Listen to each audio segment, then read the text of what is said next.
जय हिंद दोस्तों, मैं ऋतिक राज स्वागत करता हूं आपके अपने YouTube चैनल फॉर्म फिलअप की नॉलेज में। दोस्तों, आज सबसे पहले तो सभी हमारे जितने भी भाई लोग हैं उनको बाल दिवस की हार्दिक शुभकामनाएं।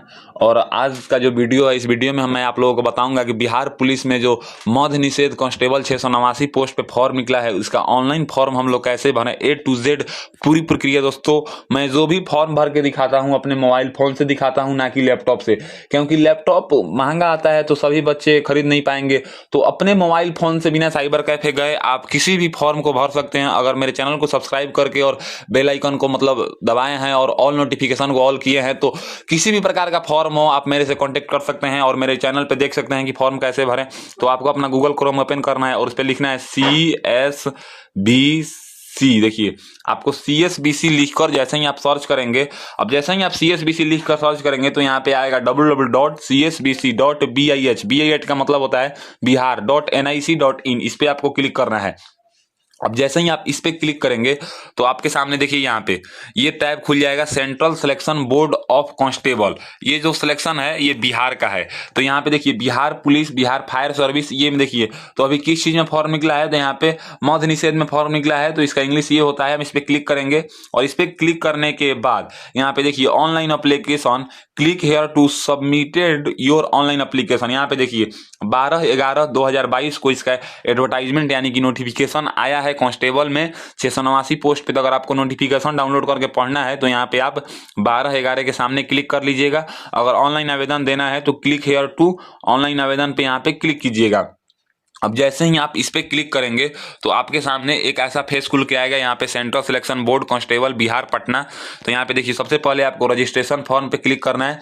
पहले आप रजिस्ट्रेशन करेंगे स्टेप 1 में और स्टेप 2 में फिल फॉर्म करेंगे। तो हम यहाँ पे स्टेप 1 रजिस्ट्रेशन पे क्लिक करेंगे। अब जैसे ही हम रजिस्ट्रेशन पे क्लिक करेंगे तो यहाँ पे देखिए please select language to view instruction, मतलब आपका जो ये नोटिफिकेशन लिखा है कि आपको फॉर्म भरते समय क्या क्या चीज का ध्यान रखना है, ये आप यहाँ पे हिंदी और इंग्लिश दो टाइप में है। तो हम हिंदी सिलेक्ट कर लेते हैं ताकि पढ़ने में आसानी हो। और यहाँ पे सभी चीज को पढ़ लीजिएगा। आवेदक का नाम जैसे आपने यहाँ पे बताया है कि ईमेल आईडी होना चाहिए, मोबाइल नंबर होना चाहिए, बिहार का डोमिसाइल होना चाहिए। और यहाँ पे आरक्षण कोटि उन्हीं को मिल सकता है जो लागू हो, लिंग वो सब देखिए यहाँ पे सब लिखा हुआ है। और कितने सीट हैं, किस किस में कितना आयु मांगा गया है, क्या क्या करना है, ये सब नोटिफिकेशन में A to Z आपको दिखाया गया है। आप यहाँ पे पढ़ सकते हैं इंस्ट्रक्शन में कितना पेमेंट करना है। तो सभी कोटि के गैर अधिवास नॉन डोमिसाइल उम्मीदवार, मतलब जो बिहार का निवासी नहीं है, महिला या पुरुष, उनको 675 रुपए का पेमेंट करना है। जो मतलब अनारक्षित यानी कि जनरल से आते हैं उनको 675 रुपए करना है। महिला को 180 रुपए करना है जो बिहार का निवासी हो।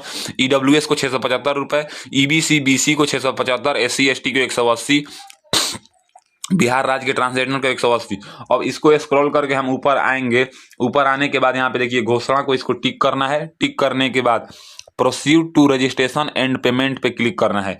अब जैसे ही हम proceed to registration and payment पे क्लिक करेंगे तो देखिए हमारा जो फेस है, अगला फेस कुछ इस तरह का खुल के आएगा, जिसमें आपको देखिए पोस्ट अप्लाइड फॉर, तो इसमें कोई भिन्न भिन्न पोस्ट पे फॉर्म निकला नहीं है, एक ही निकला है मद्य निषेध कांस्टेबल। तो यहाँ पे रहेगा उसका इंग्लिश में। उसके बाद यहाँ पे अपना फर्स्ट नेम आपको डालना है। जो फर्स्ट नेम डालना है वो मैट्रिक के मार्कशीट के अकॉर्डिंग डालना है। जैसे आपका मैट्रिक के मार्कशीट में लिखा है वैसे ही लिखिएगा, ना कि गलत लिखिएगा। उसके बाद यहाँ पे सरनेम का मतलब होता है लास्ट नेम डालिएगा। और मिडिल नेम अगर आपका है तो डालिएगा, ये मैंडेटरी है। फर्स्ट नेम अगर आपका नाम केवल ऋतिक है, कोई टाइटल नहीं है, तो आप ऋतिक लिखकर ही छोड़ देंगे। और मिडिल नेम है तो मिडिल लिखिए, लास्ट नेम है तो लास्ट नेम लिखिए, यानी कि सरनेम लिखिए। ये सब लिखने के बाद यहाँ पे देखिए सेलेक्ट अप्लीकेंट नेशनलिटी, यहाँ पे नेशनलिटी देखिए आपको इंडियन सेलेक्ट करना है। फिर यहाँ पे देखिए इंटर अप्लीकेंट मोबाइल नंबर, आपका जो अपना मोबाइल नंबर, एक वैलिड मोबाइल नंबर जिसपे OTP आए या कोई भी इंस्ट्रक्शन का नोटिफिकेशन आए तो यहाँ पे आ जाए, वो आपको यहाँ पे दे देना है। फिर यहाँ पे आपको देखिए इंटर अप्लीकेंट ईमेल एड्रेस, मतलब आपको जो एक नया ईमेल एड्रेस आपको जो देना है, नया नहीं देना है, आप अपना वैलिड ईमेल आईडी दीजिएगा जिसपे कोई भी रजिस्ट्रेशन नंबर OTP कुछ भी आए तो आपके ईमेल पे आ जाए। उसके बाद बोलेगा are you domicile of Bihar state, तो आप इसको यस या नो कीजिएगा। अगर आप बिहार के निवासी हैं तो यस कीजिएगा, नहीं है तो नो कीजिएगा। बिहार का फॉर्म है, ज्यादातर बिहार के बच्चे ही अप्लाई करेंगे। उसके बाद यहाँ पे बोलेगा सिलेक्ट अप्लीकेंट जेंडर, मतलब आप किस लिंग के हैं, मेल हैं, फीमेल हैं या थर्ड जेंडर है। तो हम यहाँ पे मेल सेलेक्ट कर लेते हैं। उसके बाद बोलेगा सिलेक्ट अप्लीकेंट रिजर्वेशन कैटेगरी। आप मतलब किस कैटेगरी से आते हैं, अनरिजर्व आते हैं, ईडब्ल्यूएस आते हैं, ईबीसी आते हैं, बीसी आते हैं, एससी आते हैं, एसटी आते हैं। आप जिस कैटेगरी से आते हैं वहीं सिलेक्ट कीजिएगा, ना कि अगर आपके पास जिस कैटेगरी का सर्टिफिकेट नहीं हो और वो कैटेगरी सेलेक्ट कर लेंगे तो आपको छांट जाएगा आपका एप्लीकेशन। तो हम यहाँ पे मैं ईडब्ल्यूएस देना चाहता हूँ, ईडब्ल्यूएस सेलेक्ट कर लेंगे। उसके बाद पूछेगा select applicant date of birth. आपका जो डेट ऑफ बर्थ है 10th के सर्टिफिकेट पे, वो यहाँ पे अपना डेट ऑफ बर्थ सेलेक्ट कीजिए। आपको जो आपका है वहीं सेलेक्ट कीजिएगा, ना कि गलत कीजिएगा। Date of birth Aadhaar card से सेलेक्ट नहीं कीजिएगा, अपने 10th के सर्टिफिकेट के अनुसार सेलेक्ट कीजिएगा, क्योंकि आधार कार्ड का डेट ऑफ बर्थ बदला जा सकता है और आधार कार्ड से सर्टिफिकेट का डेट ऑफ बर्थ नहीं बदला जा सकता है, इसीलिए अपना डेट ऑफ बर्थ सेलेक्ट कीजिएगा। उसके बाद पूछेगा are you government employ of Bihar. क्या आप बिहार के सर्विसमैन से हैं, मतलब बिहार में सर्विस करते हैं, तो इसको आप यस या नो कर दीजिएगा। Are you an ex serviceman, मतलब आप भूतपूर्व मतलब सैनिक हैं या कुछ हैं जो रिटायर किए हैं, तो आप इसको भी यस नो कर दीजिएगा। और इसको यस नो करने के बाद यहाँ पे प्रोसीड जो लिखा है इस पे आपको क्लिक करना है। जैसे ही आप प्रोसीड पे क्लिक करेंगे, प्रोसीड पे क्लिक करने के बाद यहाँ पे देखिए रजिस्ट्रेशन प्रीव्यू एंड कॉन्फर्मेशन, मतलब आप जो भी डिटेल्स अपना फिल किए हैं वो सभी आपको एक बार मिलाने का ऑप्शन आ जाएगा, वो सभी को आप एक बार मिला लीजिएगा और वो सभी सही है, मतलब आप जो भी डिटेल्स फिल किए हैं वो सब सही है। तो यहाँ पे अपना नाम इंडियन, मतलब इंडियन नहीं, nationality, mobile number, email ID और डोमिसाइल स्टेट कैटेगरी और अप्लीकेंट जेंडर और डेट ऑफ बर्थ और ये एक्स सर्विसमैन सेलेक्ट करना है। ये सब मतलब अगर आप हैं तो यस नो करना है, अगर इस सब से बिलोंग नहीं करते हैं सब सही है आपका, तो इसको यहाँ पे आई एग्री कीजिएगा। और आई एग्री करने के बाद यहाँ पे जो कैप्चा दिखाई दे रहा है इस कैप्चा को इस बॉक्स में फिल करना है। जैसे ही आप जो ये कैप्चा दिखाई दे रहा है इसको इस बॉक्स में फिल करेंगे तो यहाँ पे बोलेगा, मैंने आपको पहले ही बताया कि जनरल, ओबीसी, ईडब्ल्यूएस, ईबीसी और जो भी कैटेगरी से आते हैं सभी को कुछ ना कुछ पेमेंट करना है, जिसमें जनरल, ओबीसी, ईडब्ल्यूएस को 675 रुपये का पेमेंट करना है, या आप अदर स्टेट से आते हैं बाकी ये सभी लोगों को 180 रुपये का पेमेंट करना है। तो यहाँ पे देखिए मेरा 675 रुपये का पेमेंट है, तो यहाँ पे डायरेक्ट इसमें कोई मतलब पहले फॉर्म वॉर्म नहीं भरना है, डायरेक्ट रजिस्ट्रेशन करना है और उसको आई एग्री करना है, कैप्चा फिल करना है, उसके बाद मेक पेमेंट पे जाना है। अब जैसे ही मेक पेमेंट पे हम जाएंगे तो बोलेगा have you verified the details, मतलब आपका डिटेल्स वेरीफाइड है, तो हम इसको ओके करेंगे। अब ओके करेंगे तो are you sure, do you want to submit the details, मतलब अपना डिटेल्स है वो सबमिट करना चाहते हैं, तो हम इसको ओके करेंगे। अब जैसे ही आप इसको ओके पे करेंगे तो डायरेक्ट हमको वो पेमेंट के गेटवे पे एसबीआई ई पे पर लेकर चल जाएगा, जिससे आपको अपना जो पेमेंट का फीस है, जिसको 180 करना है, किसी को 675 करना है, जितना आपको पेमेंट करना है वो आपको पेमेंट पर लेके चल जाएगा। अब जो है वो आपको अपना पेमेंट करना है, जो आपको पेमेंट करना है यहाँ पे मर्चेंट का नाम दिखा देगा, central selection board of constable government of Bihar exam, ये देखिए यहाँ पे दिखा देगा। जीएसटी 675 रुपये का पेमेंट करना है टोटल। यहाँ पे देखिए डेबिट क्रेडिट कार्ड से आप पेमेंट कर सकते हैं, जिसमें वीजा, मास्टर, रुपे कार्ड ये सब अवेलेबल है पेमेंट करने का। और नीचे स्क्रॉल करके अगर हम आते हैं तो आप इंटरनेट बैंकिंग और भीम यूपीआई से, ये सब माध्यम है, आप किसी भी माध्यम को सिलेक्ट करके अपना पेमेंट जो है वो 675 रुपये का सक्सेसफुली सबसे पहले आपको पेमेंट करना है। इस पेमेंट में आपको जो भी मेथड सही लगे, जिस भी मेथड आपके पास उपलब्ध हो वो मेथड सेलेक्ट कर लीजिएगा और सिलेक्ट करने के बाद 675 रुपये का पेमेंट कर दीजिएगा। पेमेंट का फीस पे करना है वो आप फीस पे कीजिएगा, तो आपके यहाँ पे दिखा देगा registration status confirm your registration ID इतना, you have successfully filled in the registration form and payment has been received, मतलब जो आपने रजिस्ट्रेशन फॉर्म मतलब भरा है वो यहाँ पे आपने भर दिया है। अगर आपको यहाँ पे कैंसल रजिस्ट्रेशन फॉर्म पे गलती से भी क्लिक हो जाता है तो आपका फॉर्म जो है वो रिजेक्ट हो जाएगा, आपने जितना का पेमेंट किया है वो सब बर्बाद हो जाएगा। अगर आपका पेमेंट हो गया है और आपके मोबाइल नंबर पे रजिस्ट्रेशन नंबर नहीं आया है और ऐसा रजिस्ट्रेशन कन्फर्म का नहीं आया है तो आप यहाँ पे कस्टमर सपोर्ट का नंबर दिख रहा है, जो यहाँ पे देखिए कस्टमर सपोर्ट का जो 2 नंबर दिख रहा है, इस पे आप 9 बजे सुबह से लेकर 6 बजे सांझ तक आप कर सकते हैं। अब ये ऐसा फेस आने के बाद यहाँ पे click here to download payment receipt, इस पे आपको क्लिक करना है। और क्लिक करने के बाद आपको जो 675 रुपये का जो पेमेंट है उसको आप PDF में ऐसे डाउनलोड करके आप सेव कर लीजिएगा। और सेव करने के बाद यहाँ पे जैसे ही आप इसको सेव करेंगे फिर आपको एक बार बैक आना है। और बैक आने के बाद देखिए यहाँ पे proceed to fill application form, इस पे आपको क्लिक करना है। अब जैसे ही हम इस पे क्लिक करेंगे तो बोलेगा are you ready with educational details address details, मतलब आपके पास क्वालिफिकेशन डिटेल्स और एजुकेशन डिटेल्स जो है वो सही है और रेडी है, तो आप इसको ओके कीजिएगा। और ओके करने के बाद आपके सामने एक ऐसा फेस खुल के आएगा जिसमें आपको यहाँ पे सभी जो जितना भी आपका इंस्ट्रक्शन है उस सभी इंस्ट्रक्शन को A to Z नीचे दिखा दिया जाएगा फिर से एक बार कि आपको क्या क्या कैसे फिल करना है, उसको आप एक बार पढ़ लीजिएगा जानकारी के लिए। और यहाँ पे घोषणा कर दीजिएगा। देखिए मैं आपको इसलिए ये सब इंस्ट्रक्शन पढ़ने को बोल रहा हूँ कि आप कई बार क्या होता है ना, आप इंस्ट्रक्शन पढ़ते नहीं हैं और फॉर्म अप्लाई कर देते हैं, जिसके चलते आपको डॉक्यूमेंट्स में या कितनी बार दिक्कत हो जाती है। इसलिए यहाँ पे इसको टिक कीजिएगा और proceed to fill application form पे क्लिक कीजिएगा। अब जैसे ही आप proceed to fill application form पे क्लिक करेंगे तो आपके सामने देखिए यहाँ पे आपका नाम, registration number, category, date of birth और जेंडर और मोबाइल नंबर और ईमेल एड्रेस दिखा देगा जो आपने रजिस्ट्रेशन करते समय यानी कि पेमेंट से पहले फिल किया है। अब आपको क्या करना है, यहाँ पे अपने पिताजी का नाम फिल करना है, फिर यहाँ पे अपने माँ का नाम फिल करना है, फिर यहाँ पे देखिए सेलेक्ट मैरिटल स्टेटस, मतलब आप विवाहित हैं या अविवाहित हैं या आपका तलाक हो चुका है। तो हम यहाँ पे अविवाहित हैं तो यहाँ पे ये सिलेक्ट कर दीजिएगा।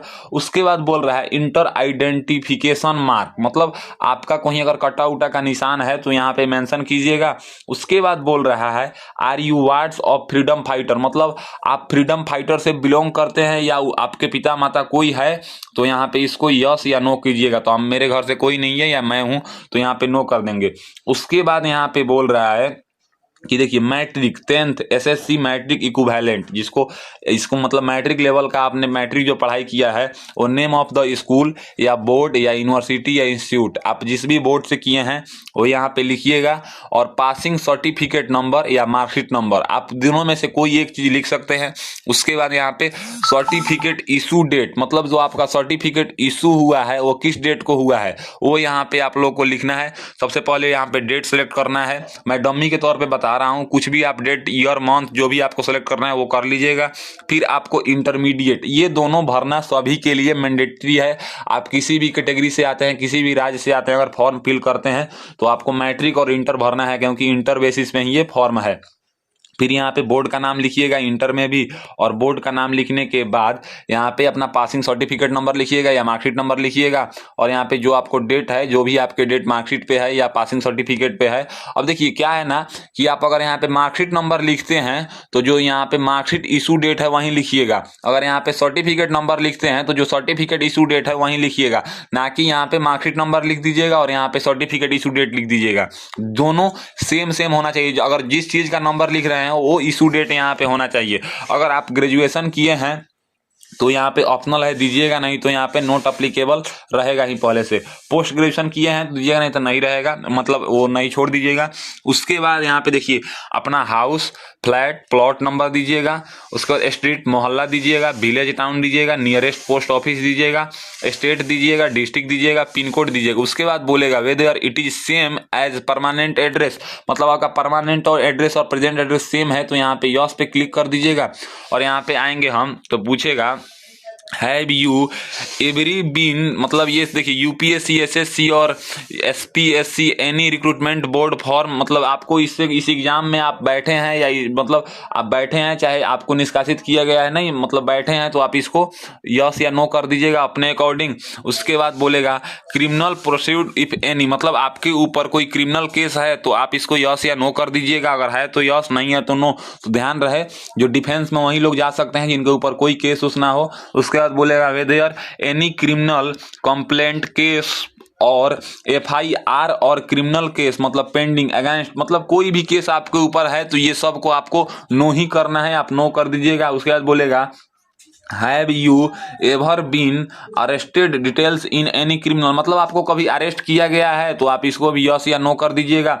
ये सब भी आपको नो करना है, नो ही कीजिएगा। उसके बाद बोल रहा है have you ever been third मतलब operator equate law in criminal case, कोई लॉ वो में आपको चक्कर में पड़े हैं तो आप इसको भी यस या नो कर दीजिएगा। सबको आपको नो ही कीजिएगा, ना कि यस कीजिएगा। Have you every been third मतलब court by feeling the board of good behaviour ETC, आपको ये सब मतलब करना है, ये सब आपको नो कर देना है।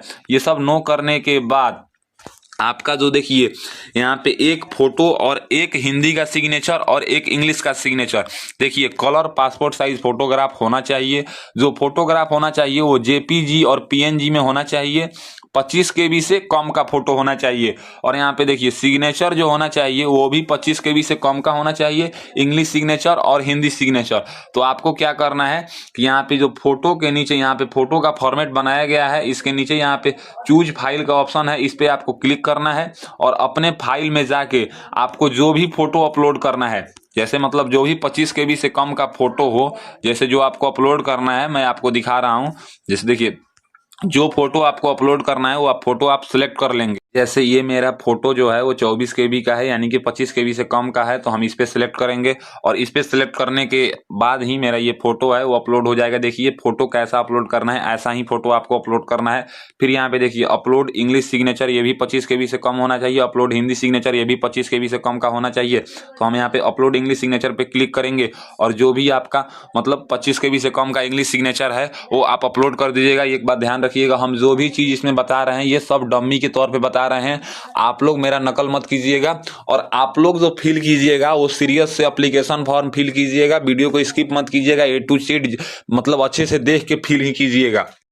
आपका हिंदी में और इंग्लिश में सिग्नेचर अपलोड कर दीजिएगा और फोटो अपलोड कर दीजिएगा।